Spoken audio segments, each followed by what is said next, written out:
It started with a whisper on the streets of Benin City.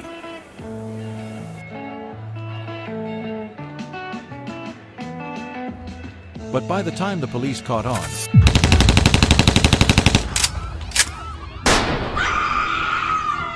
that whisper had turned into a scream. It all began in the 1980s, a decade when Nigeria's streets whispered one name in fear: Anini. He wasn't just a criminal. He was a myth, a ghost wrapped in flesh, whose name echoed through markets, police stations, and every home in the old Benin State. People said he could vanish into thin air. But he wasn't a ghost, yet he moved like one, unseen, untouchable, unstoppable. To some, he was a monster. To others, a hero who stole from the corrupt and mocked the powerful.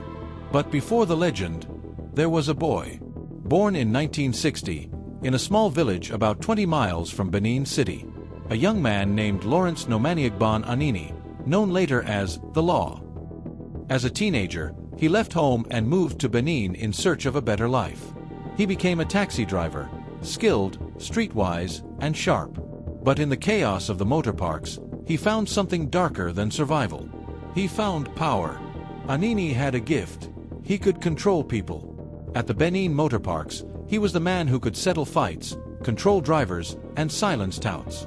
He learned the rhythms of the city, how money moved, how fear worked, and how men of power hid their sins. But what started as street smarts slowly turned into a hunger for something more. Respect, fear, control. Soon, he began driving for gangs and godfathers, men who robbed by night but walked free by day. He learned their routes, their hideouts, their secrets. And one day, he decided he'd had enough of being the driver. He wanted to be the one giving the orders. So he formed his own crew. Men like Monday Osenbor, Ophage, and a few others who would later become his brothers in blood. At first, they were carjackers, then bank robbers, then killers. By 1985, the name Anini had begun to travel like a rumor on the wind. In August 1986, that rumor became a storm.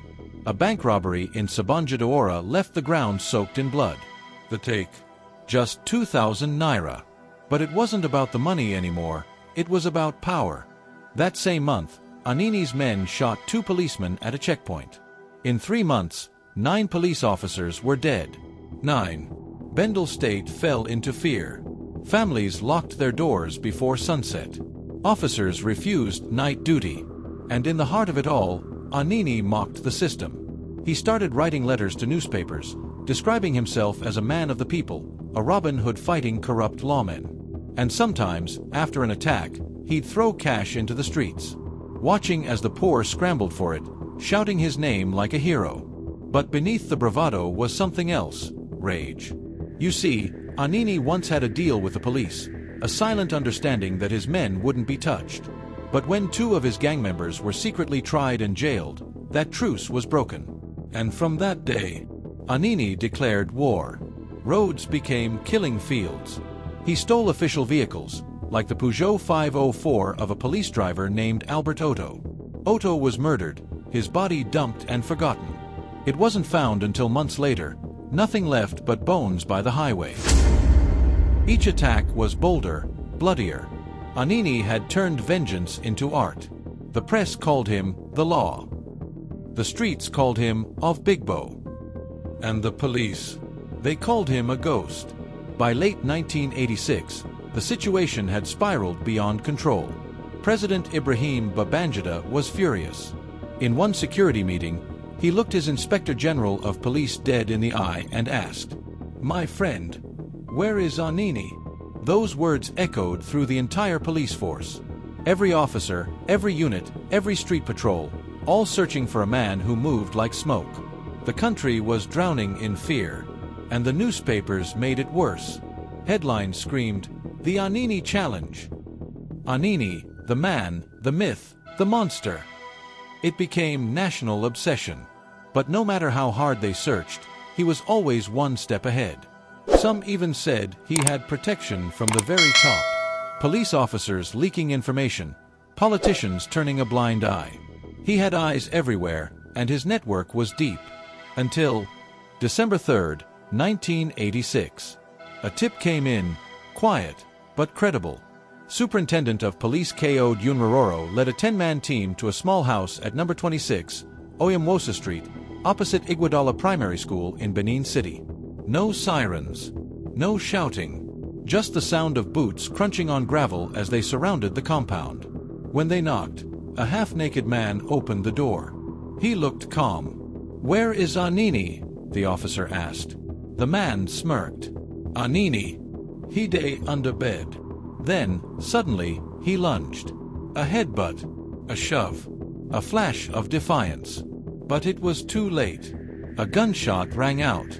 Anini's left ankle shattered. He fell, screaming.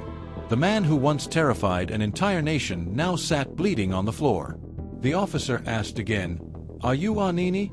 And through the pain, he muttered, "My brother. I no go lie you. I be Anini." The legend had fallen. At his hideout, police found charms, amulets he believed made him invisible, bullets that never hit.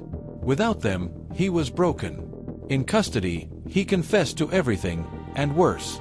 He revealed that police officers had been aiding his operations.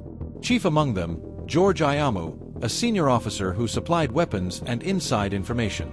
The public was stunned. The police, humiliated. Anini's leg was amputated due to his injury. During his trial, he sat in a wheelchair, silent, emotionless, staring at the judge like a man already dead. On March 29, 1987, Lawrence Nomaniagban Anini, once called the law, was executed by firing squad. When the shots rang out, an era ended. But his shadow never truly left. Even now, in Benin City, old men still tell stories of the time when one man held an entire state hostage, when nightfall meant silence, and children grew up hearing that the law was coming. Because legends don't die with their bodies. They live in the fears we never forget. And Lawrence Anini was fear itself. If you made it this far, you're one of us, a seeker of truth in the darkest corners of history.